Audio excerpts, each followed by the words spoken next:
याद रखिएगा क्योंकि शॉर्ट लिस्टिंग जो होती है इंटरव्यू के लिए वो 3 चीज़ों पे डिपेंड करती है।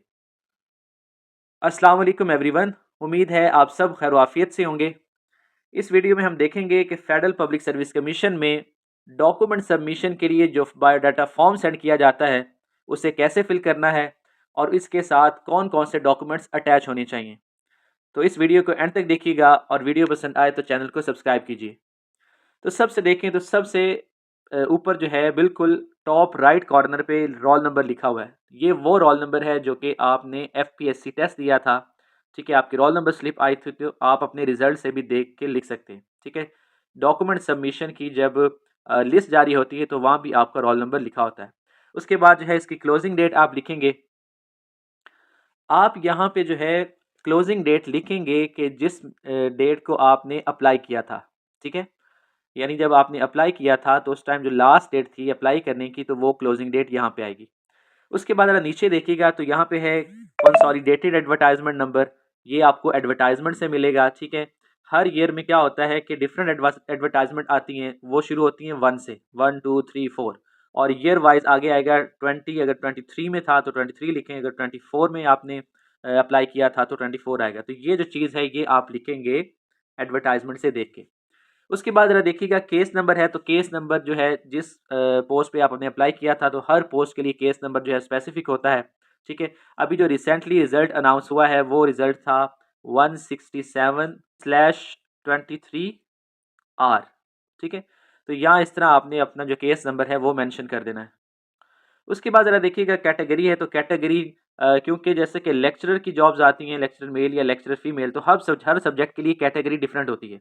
ठीक है, तो आपने जो है अपने जो है डॉक्यूमेंट सबमिशन की लिस्ट जारी हुई है या फिर एडवर्टाइजमेंट से, ठीक है, या फिर रोल नंबर स्लिप से भी आप जो है अपना कैटेगरी देख सकते हैं। ठीक है, उसके बाद आप अपना सब्जेक्ट लिखेंगे। फॉर एग्जाम्पल आप केमिस्ट्री के लिए अप्लाई किया तो केमिस्ट्री लिखेंगे, फिजिक्स के लिए किया है तो फिजिक्स लिखा जाएगा। उसके बाद नीचे आए तो नीचे है name of post applied for. आपने किस पोस्ट के लिए अप्लाई किया था। ठीक है, लेक्चरर फीमेल के लिए था, लेक्चरर मेल के लिए था, ये जो भी आपकी जो पोस्ट थी उसका आप नेम लिखेंगे। उसके बाद नीचे है जिस डिपार्टमेंट में आपने अप्लाई किया है। ठीक है, for example federal government educational institutions में है तो आप वो लिखेंगे FGEI कंप्लीट लिखेंगे, फेडरल गवर्नमेंट एजुकेशनल इंस्टीट्यूशंस। ठीक है, या मिनिस्ट्री ऑफ डिफेंस। ठीक है, तो इस तरह आपने कंप्लीट लिखना है, मिनिस्ट्री का नाम, डिवीजन का नाम और डिपार्टमेंट का नाम। तो ये भी जो है एडवर्टाइजमेंट के ऊपर लिखा होता है। उसके बाद है आप अपना नेम लिखेंगे। नेम हमेशा बोल्ड लेटर्स में लिखा जाता है, कैपिटल लेटर्स में लिखा जाता है। ठीक है, उसके बाद आपने अपना CNIC लिखना है। ठीक है, CNIC के बाद नीचे आए तो नीचे जो है एकेडमिक क्वालिफिकेशन है। तो यहाँ पे ज़रा देखिएगा, यहाँ पे सबसे पहले लिखा हुआ है मैट्रिक। ठीक है, तो आपने सबसे पहले क्या करना है, मैट्रिक का इंस्टीट्यूशन लिखना है। ठीक है, कि जिस इंस्टीट्यूशन में, जिस स्कूल में आपने मैट्रिक की है। ठीक है, जिस स्कूल से मैट्रिक की है। उसके बाद आप अपने मैट्रिक के रिजल्ट कार्ड पे देखें तो वहाँ पे एक डेट लिखी होती है, रिजल्ट डिक्लेरेशन डेट। ठीक है, और उसके नीचे जो है कंट्रोलर के साइन भी होते हैं, तो आप वो डेट जो है यहाँ पे लिखेंगे। उसके बाद जो है बोर्ड और यूनिवर्सिटी। ठीक है, बोर्ड और यूनिवर्सिटी का नाम लिखेंगे। फॉर एग्जांपल फैसलाबाद बोर्ड है तो आप लिखेंगे BISEFSD। ठीक है, BISEFSD, तो ये जो होगा board of intermediate and secondary education Faisalabad. इसी तरह कोई भी है आपका जो बोर्ड है तो आप इस तरह लिखेंगे। और अगर कोई यूनिवर्सिटी है तो आपने यूनिवर्सिटी का यहाँ पे कंप्लीट नेम लिखना है। उसके बाद यहाँ पे आएगा आपके डिवीजन। ठीक है, या ग्रेड, या फिर आप क्या लिखेंगे, यहाँ पे आप लिखेंगे CGP।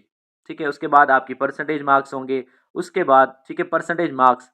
अब यहाँ पे ज़रा देखिएगा, यहाँ पे आपने क्या लिखना है, यहाँ पे आप अपने ऑब्टेन्ड मार्क्स लिखें, डिवाइडेड बाय टोटल मार्क्स लिखें, इक्वल करके परसेंटेज लिख दें। ठीक है, तो ये आपने केयरफुली लिखना है।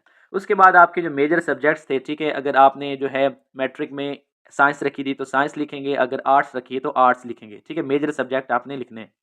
उसके बाद ज़रा देखिएगा, उसके बाद इंटर की बात है तो इंटर के लिए भी आप सेम यही काम करेंगे। अपने इंस्टीट्यूशन का नेम लिखेंगे, रिजल्ट कब डिक्लेयर हुआ वो लिखेंगे, बोर्ड और यूनिवर्सिटी का नेम लिखेंगे। उसके बाद आपका ग्रेड कौन सा है और परसेंटेज कितनी है और सब्जेक्ट लिखेंगे। ठीक है, इसी तरह जो है यहाँ पे फॉर्म में मैट्रिक और इंटर का ही लिखा हुआ है। उसके बाद अगर आपका BA है या BSc है तो इसकी इन्फॉर्मेशन देंगे, BS ऑनर्स है तो उसकी इन्फॉर्मेशन दी जाएगी। उसके बाद जो है अगर आपका MPhil है तो उसकी इन्फॉर्मेशन दे, और PhD है तो 1 बाय 1 आपने सभी जो है अपनी डिग्रीज की 1 बाय 1 डिटेल यहाँ पे लिखनी है। अब यहाँ पे एक बहुत ही मैं इंपॉर्टेंट बात बता दूं कि अगर आपका जो है B.Ed या एमएड, ठीक है, बीएड किया हुआ है या एमएड किया हुआ है, तो उसकी डिटेल्स भी आपने ज़रूर याद रखिएगा, क्योंकि शॉर्ट लिस्टिंग जो होती है इंटरव्यू के लिए वो 3 चीज़ों पे डिपेंड करती है, ठीक है। एक डिपेंड करती है आपके रिटन टेस्ट के मार्क्स पे, ठीक है। दूसरा डिपेंड करती है कि आपकी क्वालिफ़िकेशन क्या है, ठीक है। तीसरा डिपेंड करती है कि आपका जो एक्सपीरियंस है रेलेवेंट फ़ील्ड में या नहीं है। तो ये 3 चीज़ें डिसाइड करती हैं आपके इंटरव्यू में शॉर्टलिस्ट होने को। उसके बाद नेक्स्ट देखिएगा, नेक्स्ट यहाँ पे है कोर्सेज या ट्रेनिंग, ठीक है, certificate, diploma, post graduate diploma on job training. यानी आपने अपनी जो है बेसिक क्वालिफिकेशन के अलावा अगर आपने कोई भी डिप्लोमा किया हुआ है, कोई भी आपने ट्रेनिंग की हुई है, कोई भी आपने कोर्स किया हुआ है, तो उस सब की डिटेल आप यहाँ पे ज़रूर लिखें, ठीक है। क्योंकि क्या होगा, जितनी ज़्यादा आपकी जो है क्वालिफ़िकेशन होगी, ठीक है, आपके एक्सपीरियंस होगा, उतना ज़्यादा चांस होंगे आपकी शॉर्ट लिस्टिंग के। तो आपने क्या करना है, फॉर एग्ज़ाम्पल आपने कोई ट्रेनिंग की है, ठीक है, आपने आईटी के रिलेटेड कोई ट्रेनिंग की है, तो उस ट्रेनिंग का नेम लिखें और कोर्स का नेम लिखें, इंस्टीट्यूशन का नेम लिखें जहाँ से वो आपने ट्रेनिंग या कोर्स किया है। उसके बाद आप क्या लिखेंगे, उसका ग्रेड लिखेंगे, ठीक है। उसके बाद क्या है जी, उसके बाद आपने क्या करना है, यहाँ पे उसकी स्टार्टिंग डेट और उसकी एंड डेट लिखी जाएगी, ठीक है। और नेचर ऑफ ट्रेनिंग, आप इंटर्नी के तौर पे थे वहाँ पे या जॉब आप एम्प्लॉयर थे, ठीक है, और कितने वीक्स आपने वहाँ पे जॉब की है, तो ये सारी डिटेल आपने देनी है, ठीक है। ऐसा नहीं करना कि आपने कोई कोर्स या ट्रेनिंग की हुई है और आप कहें कि इसका कोई फ़ायदा नहीं होगा, तो आप इसे फिल ही ना करें। आप ज़रूर फिल करें, ये आपकी शॉर्ट लिस्टिंग में इम्पॉर्टेंट प्ले ये आपकी शॉर्ट लिस्टिंग में इम्पॉर्टेंट रोल प्ले करती है। उसके बाद यहाँ नीचे देखें तो नीचे है रिसर्च और पब्लिकेशंस, ठीक है, रिसर्च और पब्लिकेशन। तो यहाँ पे आपने कोई भी एमफिल में या पीएचडी में अपनी ऑनर डिग्री में कोई भी रिसर्च की है, कोई भी आपका रिसर्च पेपर है, रिसर्च आर्टिकल है, ठीक है, या फिर आपने कोई बुक पब्लिश की है, तो कोई भी पब्लिकेशन या आर्टिकल या रिसर्च रिलेटेड आपकी जो है क्वालिफिकेशन है, तो आपने वो यहाँ पे ज़रूर मेंशन करनी है, ठीक है। या आप अपने रिसर्च आर्टिकल का टाइटल लिखेंगे, उसके बाद जर्नल का नेम लिखेंगे जहाँ पे पब्लिश किया है, ठीक है, पब्लिशर का नेम लिखेंगे और पब्लिकेशन डेट लिखी जाएगी, ठीक है। तो ये सारी इन्फॉर्मेशन जो है आप लिखेंगे इस पॉइंट 5 में। अब नेक्स्ट देखिए कि नेक्स्ट है एक्सपीरियंस, ठीक है। अगर आपका कोई भी रेलेवेंट पोस्ट क्वालिफिकेशन एक्सपीरियंस है, ठीक है, इस पोस्ट के लिए कि जिसमें आपने अप्लाई किया है, इसके रेलेवेंट आपका एक्सपीरियंस है, तो वो आपने ज़रूर मेंशन करना है, ठीक है। अगर आपने लेक्चरर की या एसएसटी या ईएसटी की जॉब के लिए अप्लाई किया है और आपका टीचिंग एक्सपीरियंस है, ठीक है, किसी जो है गवर्नमेंट स्कूल का एक्सपीरियंस है या प्राइवेट स्कूल का एक्सपीरियंस है या प्राइवेट कॉलेज का है, तो आपने वन बाय वन सभी को लिखना है, ठीक है। आप जो है इसे असेंडिंग ऑर्डर में लिखेंगे, असेंडिंग ऑर्डर में, ठीक है। यानी कि सबसे पहले आपका एक्सपीरियंस क्या था, उसके बाद नेक्स्ट, उसके बाद नेक्स्ट। तो ये जो है आपने रेलेवेंट पोस्ट क्वालिफिकेशन एक्सपीरियंस यहाँ पे लिखना है।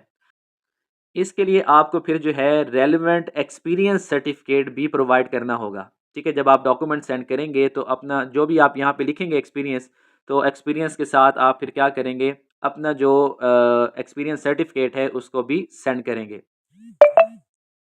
और याद रखिएगा कि जो आपका एक्सपीरियंस सर्टिफिकेट होता है, तो उसकी आप उस पर आपकी जॉब डिस्क्रिप्शन होनी चाहिए, ठीक है, कॉम्पिटेंट अथॉरिटी से इशू होना चाहिए। और इसी तरह जो है आपकी जो एग्जैक्ट डेट्स मेंशन हो कि किन डेट्स में आपने वहाँ पे जॉब की है, ठीक है। तो ये सारी चीज़ें जो हैं, अब यहाँ ज़रा देखिएगा कि यहाँ पे एक स्पेसिमेन भी आपको मिल जाएगा। स्पेसिमेन जो है अवेलेबल है एफपीएससी की वेबसाइट से, ठीक है, एनेक्स ए। तो ये फॉर्म जो है ये आपके एक्सपीरियंस सर्टिफिकेट के लिए आप इसे फिल करेंगे और इसको फिर जो है अपनी कॉम्पिटेंट अथॉरिटी से क्या करेंगे, साइन करवाएंगे, और यही आपका एक्सपीरियंस सर्टिफिकेट होगा। अब यहाँ ज़रा देखिएगा कि यहाँ पे आप क्या करेंगे, आप लिखेंगे अपने पोस्ट का नेम लिखेंगे, उसके बाद ऑर्गेनाइजेशन का नेम है, ठीक है, आपका पीरियड जो है, ठीक है, आपने फ्रॉम टू टोटल पीरियड, ठीक है, आपने कब स्टार्ट किया, कब एंड किया और टोटल पीरियड कितना बनता है। उसके बाद आप स्टेटस पे टिक लगाएंगे कि ये फेडरल गवर्नमेंट की जॉब थी जो आपने की या प्रोविंशियल गवर्नमेंट की थी, इसी तरह आर्मेड फोर्सेस से या सर्व गवर्नमेंट है या प्राइवेट है। तो ये सारी डिटेल जो है आप यहाँ जॉब थी, एडहॉक पे थी, डेली वेजेस थी, ऑनररी थी, पार्ट टाइम थी, ठीक है। तो सारी डिटेल जो है आपने यहाँ पे लिखना है। जो भी आपने जॉब की है तो उसके रेलेवेंट आप क्या करेंगे, इस बॉक्स को फिल करेंगे, ठीक है। तो लास्ट पे देखिएगा, लास्ट पे जो है वो है मेन ड्यूटीज़। आप यहाँ पे अटैच कर सकते हैं, ठीक है, एक शीट भी। अगर जो है आपकी जो एक्सपीरियंस है वो ज़्यादा है और इस पेज पे पूरा नहीं आ रहा, तो इसके साथ आप एक एक्स्ट्रा शीट भी अटैच कर सकते हैं। है, आपने अपनी पासपोर्ट साइज़ फ़ोटोग्राफ लगानी है। इंटरव्यू सेंटर पे टिक करना है कि आप किस सेंटर पे इंटरव्यू देना चाहते हैं। ठीक है, यहाँ पे 7 जो हैं सेंटर्स, उनका ऑप्शन है गिलगित, इस्लामाबाद, कराची, लाहौर, मुल्तान, पेशावर एंड क्वेटा। ठीक है, तो जब मेरी सिलेक्शन हुई थी एफपीएससी में एज़ लेक्चरर केमिस्ट्री, तो मैंने जो है इस्लामाबाद सेंटर में इंटरव्यू दिया था। उसके बाद नीचे देखिएगा चेक लिस्ट जो है। अब ये जो चेक लिस्ट है, इसमें आप इसको वन बाय वन टिक करेंगे कि कौन-कौन से डॉक्यूमेंट्स जो हैं वो आपने अटैच किए हैं। तो यहाँ ज़रा देखिएगा कौन से रिक्वायर्ड डॉक्यूमेंट्स हैं जो कि आपने भेजने होंगे। तो इन डॉक्यूमेंट्स की डिटेल्स देखिएगा।